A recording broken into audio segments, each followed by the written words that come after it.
तो यार आज के वीडियो में हम बात करने वाले कि केमिस्ट्री में कौन से चैप्टर आपके लिए बहुत ज़्यादा इंपॉर्टेंट रहने वाले जेईई मेंस 2025 के लिए। यहाँ तक कि यार चैप्टर की बात नहीं करेंगे, उसके अंदर टॉपिक के बारे में भी बात करेंगे कि कौन से सब टॉपिक उस चैप्टर के अंदर आपको बहुत ज़्यादा इंपॉर्टेंट है और वो टॉपिक आपको छोड़ के नहीं जाने हैं। जैसे यार इनऑर्गेनिक वाला सेक्शन हो गया, तुम्हें पता है यार कितने सारे रिएक्शंस हैं, कितने सारे सब टॉपिक्स हैं। जैसे कोऑर्डिनेशन कंपाउंड हो गया, कितना ज़्यादा टफ चैप्टर है, कई बार बच्चों को डर लगता है, लेकिन यार उनके कुछ टॉपिक हैं जो आपको छोड़ के नहीं जाने हैं, जो कि आपको मार्क्स दिलाएंगे ही दिलाएंगे। बात समझ में आ रहा है? वीडियो में आगे बढ़ने से पहले यार हम बता दें कि आपको एनसीईआरटी तो बिल्कुल भी छोड़ के नहीं जाना है इनऑर्गेनिक और ऑर्गेनिक के लिए।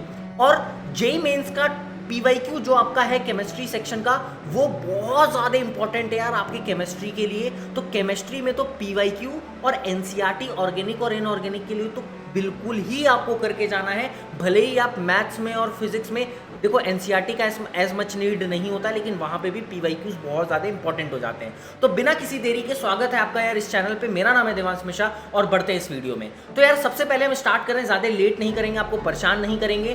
पहले बढ़ते हैं अपने पहले चैप्टर की तरफ, और हमारा पहला चैप्टर है यार इक्विलिब्रियम, जिसमें buffer solution, pH, Oswald dilution law, KP और केसी, सॉल्युबिलिटी प्रोडक्ट और इक्विलिब्रियम कांस्टेंट, ये जो टॉपिक हैं इनमें यार कई बारी जेईई मेंस में क्वेश्चंस देखने को मिला है। और ये जो टॉपिक हम लिखे हुए हैं ना, ये पिछले साल के जेईई मेंस के पेपर को देख करके ही लिखे हैं। ऐसा मत सोचना कि रैंडमली कुछ भी लिख दिया गया हो। और यहाँ पे देखना, ये जो पीएच रेड कलर से लिखा है ना, ये काफ़ी ज़्यादा इंपॉर्टेंट है, यानी कि इसको तो बिल्कुल भी छोड़ के नहीं जाना है। जैसे जीओसी वाले सेक्शन में resonance, acid strength, stability of resonating structure, ये काफ़ी ज़्यादा इंपॉर्टेंट है जीओसी वाले सेक्शन में। वैसे तो यार जीओसी पूरी ही बहुत ज़्यादा इंपॉर्टेंट है आपके ऑर्गेनिक केमिस्ट्री के लिए, लेकिन ये सारे सब टॉपिक से जेईई मेंस में क्वेश्चंस पूछे जाते हैं, तो इनको आपको प्रिपेयर करके ही जाना है। उसके बाद यार डी एंड एफ ब्लॉक में ये सारे टॉपिक जो हम लिखे हुए हैं वो बहुत ज़्यादा इंपॉर्टेंट है। हाइड्रोकार्बन्स में एल्कीन बहुत ज़्यादा इंपॉर्टेंट पार्ट रोल प्ले करता है। ऑक्सीडेशन ऑफ एल्कीन से बहुत बार क्वेश्चन पूछा गया है। उसके बाद यार एल्कोहल, फिनॉल, ईथर, सारे टॉपिक्स लिख रखे हैं, जिसमें एसिडिक और बेसिक स्ट्रेंथ पहचानना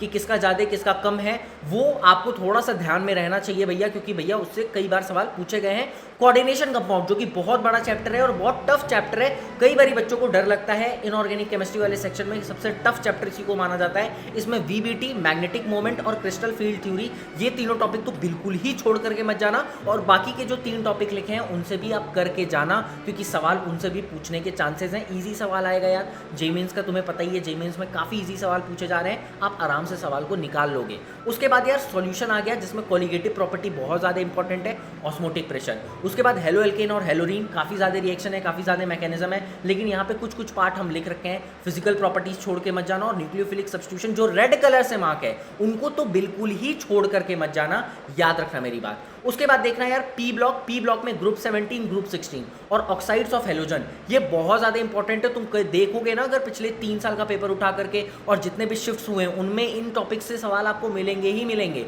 और जो बाकी के सब टॉपिक्स लिखे हुए हैं उनको भी करके जाना है भैया, उनको छोड़ के नहीं जाना है। रेड मार्क वाले यार मोस्ट इंपॉर्टेंट। उसके बाद एल्डिहाइड कीटोन ईथर में कैनिजारो रिएक्शन बहुत ज़्यादा इंपॉर्टेंट है, सवाल देखने को मिल सकता है। इलेक्ट्रोकेमिस्ट्री में गिब्स एनर्जी और इक्विलिब्रियम कांस्टेंट, नर्स्ट इक्वेशन से तो यार हर साल सवाल आता है। मतलब आप अगर पैटर्न देखोगे ना, जेईई मेंस पीवाईक्यू अगर कोई भी बच्चा 3 साल 4 साल का सॉल्व कर लिया ना, उसको पता चल जाएगा साला इस टॉपिक से ऐसा ही सवाल आएगा, इस टॉपिक से यही वाला सवाल आएगा।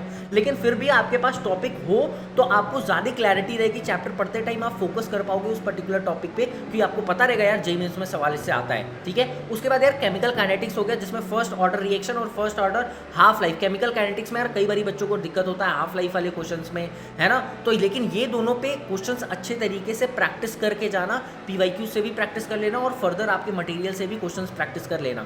थर्मोडायनेमिक्स में एंथैल्पी वाला पार्ट मत छोड़ना, बहुत ज़्यादा इंपॉर्टेंट रहता है। और उसके बाद भैया ये जो वर्क इन थर्मोडायनेमिक्स प्रोसेस, जितने भी थर्मोडायनेमिक प्रोसेस है, आइसोबेरिक, आइसोकोरिक, पॉलीट्रॉपिक, इनको सबको अच्छे से करके जाना भैया। इसमें सब में वर्क डन निकालना सीख करके जाना। ठीक है। इंटरनल एनर्जी, ये भी इंपॉर्टेंट है। इंटरनल एनर्जी से भी कई बार क्वेश्चन आए, यहाँ रेड मार्क नहीं किए, लेकिन इंटरनल एनर्जी काफ़ी ज़्यादा इंपॉर्टेंट है। ग्राफ वगैरह दे देगा और बोल देगा बताओ पूरे साइकिल की क्या इंटरनल एनर्जी रहेगी, तो वो सारी चीज़ें आपको निकालने आनी चाहिए, है ना। बायोमोलिक्यूल्स छोटा चैप्टर है और मार्क्स स्कोर किया जा सकता है, जिसमें से स्ट्रक्चर ऑफ ग्लूकोज और फ्रक्टोज और हार्मोन्स, इनसे तो भैया सवाल कई बार जेईई मेंस में देखे गए हैं। तो ये सारे चैप्टर्स हैं यार जिनको आपको बिल्कुल भी छोड़ करके नहीं जाना है। इनका हम पीडीएफ जो है नीचे आपको दे देंगे, ताकि आपको ईजी रहे। आप स्क्रीनशॉट लेना चाहो स्क्रीनशॉट ले लो, पीडीएफ भी आपको मिल जाएगा। और यहाँ तक कि जो केमिस्ट्री के लिए कई बारी बच्चे परेशान रहते हैं, सर शॉर्ट नोट्स हमने नहीं बनाया है, तुम्हारे शॉर्ट नोट्स के लिए भी जुगाड़ कर दिए, नीचे डिस्क्रिप्शन में जा करके